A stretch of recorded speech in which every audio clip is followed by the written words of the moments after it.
This video is going to go over Lab 1, which is kind of a basic introduction to Stata, how to load a data set, how to generate new variables and calculate sample statistics, as well as creating a histogram. So when you open up Stata, this is the window you see, this is the interface you're going to use. So let's kind of go over some of the basics here in terms of what each of these different parts of the screen do and what information they give. So down here we have the command line. So if you knew the code you wanted to run and you just, you could just type it in and press enter, that code would execute. At the beginning, you're not going to know the codes that you want to use. And so it's going to be really a lot easier to use kind of these drop-down menus at the top. And we're going to be able to use those for almost everything we do in the course.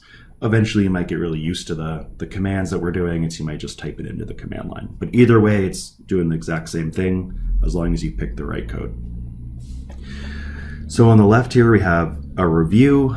So as we write in codes, it will pop up. Think of that as like a history of your browser, whether you're successful or not in doing your code and running your code, or the command that you want to put in, it's going to pop up in this review.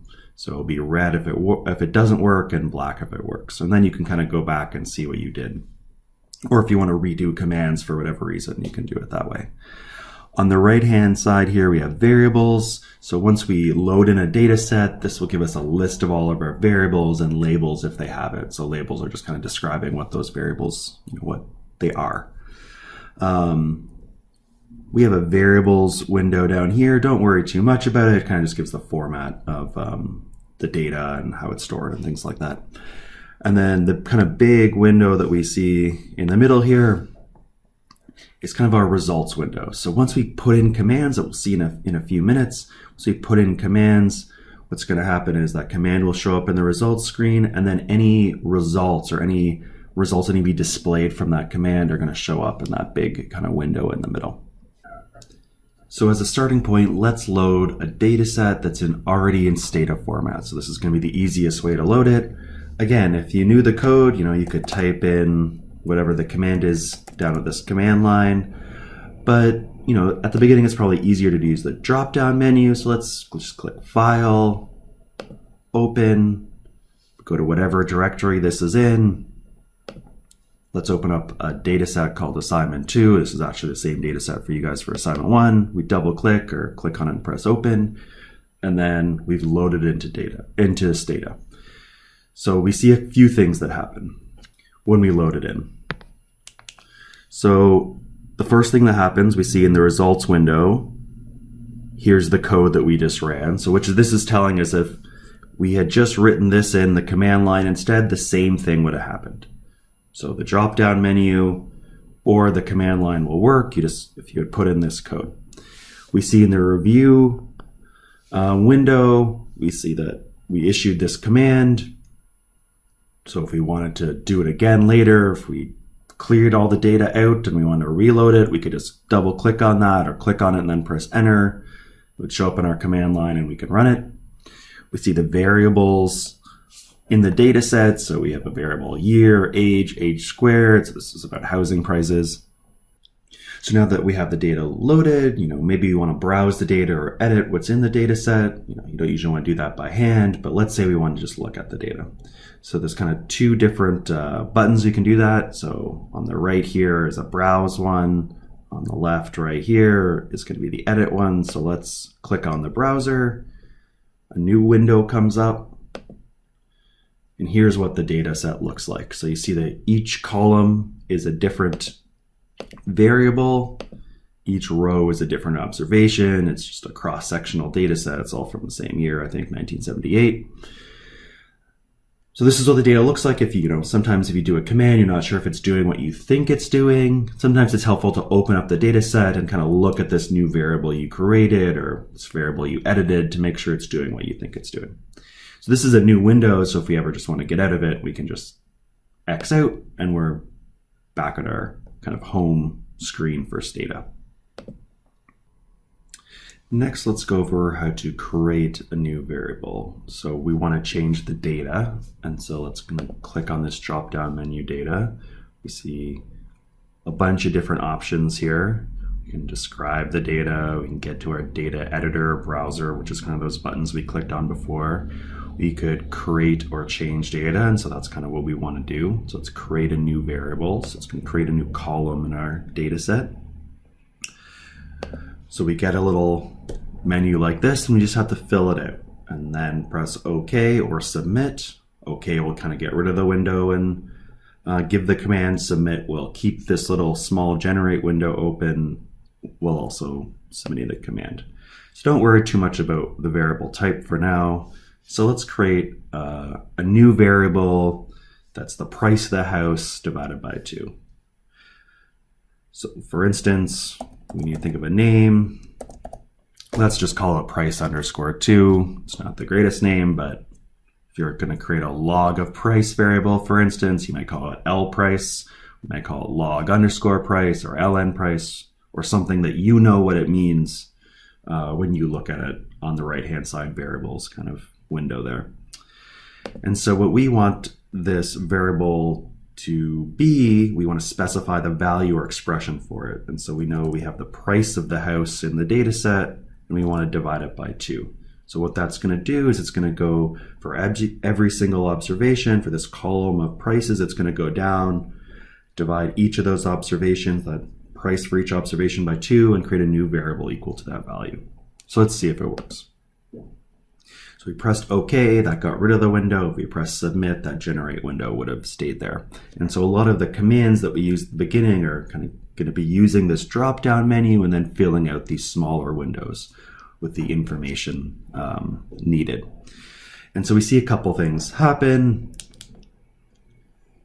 when we do this. So we can scroll down.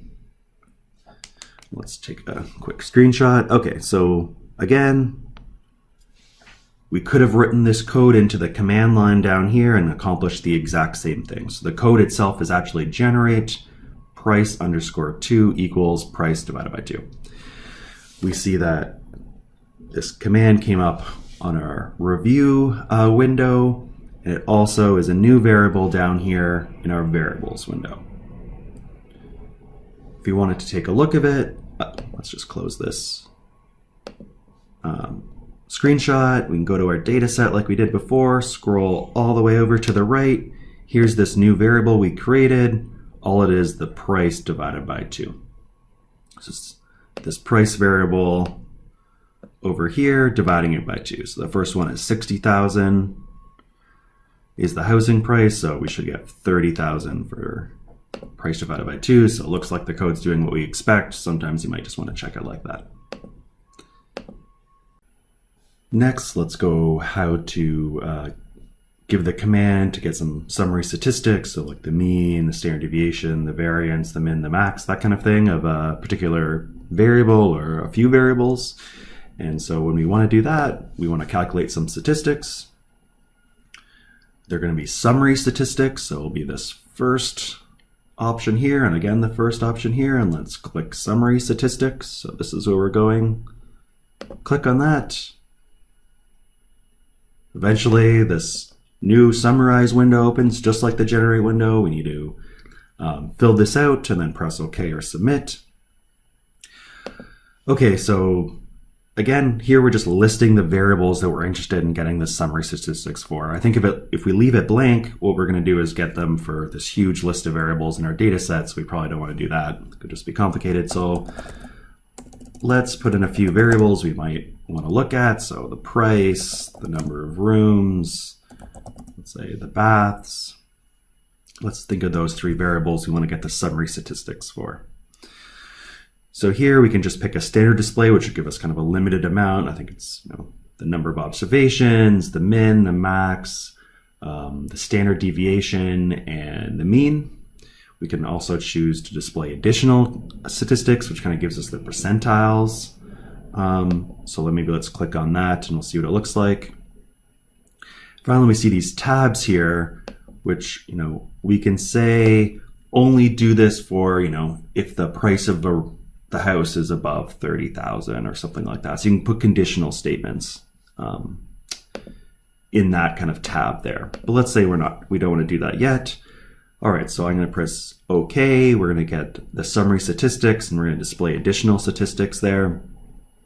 for the price of the house, the number of rooms, the number of baths. So let's press OK and see what happens. Okay, so there's a bit more code to run, so sometimes it doesn't fit in the screen. This more button will come up, just press more, it will go down to the bottom, or press more a few times and it'll go down to the bottom depending on what code you run. All right, so let's take a look at the information we got here. So again, here's the command that we could have written into the command line down here. If we'd really used to Stata, and we can just write them in. So you notice that there's a comma here, and then detail. That's just because we picked an option of displaying additional statistics. If we didn't choose that option, we wouldn't have that comma space detail there. And so what information we're getting here is it's going to list these these variables one at a time, kind of give us these additional summary statistics for them. All right, so the first one we see is price.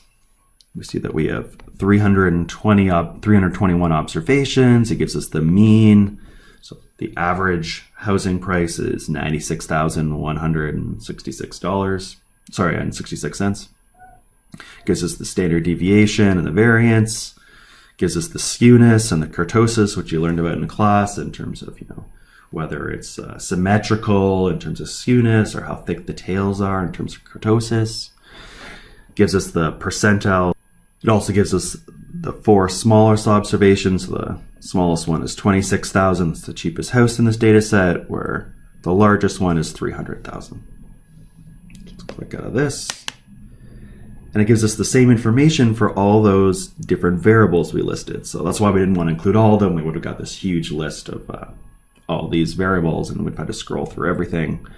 So here's the number of rooms, gives the same information, and same with the number of bathrooms. Finally, we might be interested in kind of getting an idea what the distribution of, let's say, housing prices looks like. So we might want to generate something that looks like a PDF. So we might want to generate a histogram to look at that distribution. So to get there, sorry, that was really quick. So graphics, because we want to create a graphic, gives you lots of different options. You can do scatter plots or line graphs. You can do pie charts, bar charts, dot charts, etc., box plots, and so we want to do a histogram, so I clicked on histogram. We're just going to pick at the variable we're interested in, so let's say we're interested in distribution of price, so we select price from the drop-down menu. We can decide if the data are continuous or discrete. Assuming housing prices are continuous, we can adjust the number of bins, so kind of the number of different bins it puts, the different values of housing prices in. We can have an if or in statement like before, so we can have a conditional statement to only do this, for housing prices above 100,000 if we wanted, or, housing prices if the number of rooms is greater than 2, if for whatever reason we're interested in that. Another thing we might want to do is add a normal density behind it, which kind of superimposes a normal density behind it, so we can kind of look at what a normal density looks like, while at the same time looking at the distribution of housing prices. So let's go back to main, click OK. All right, so we ran the command. We see here, this is the command we ran. This is some of the options we could have changed within that window. So we could have typed this command into the command line to get the same results. So here's the graph that's produced. So here's a histogram of housing prices. So housing prices on the x-axis. Here's the density on the y, the normal distribution kind of superimposed. So that wraps up this video. We learned how to open a data set that's already in Stata format. In the future, we're going to have to learn about, opening data sets that aren't in Stata format, since there's many data sets that aren't. You're going to need to learn how to load them into Stata in order to use this statistical program. And we're also going to kind of do more advanced regression as well as kind of data manipulation going forward.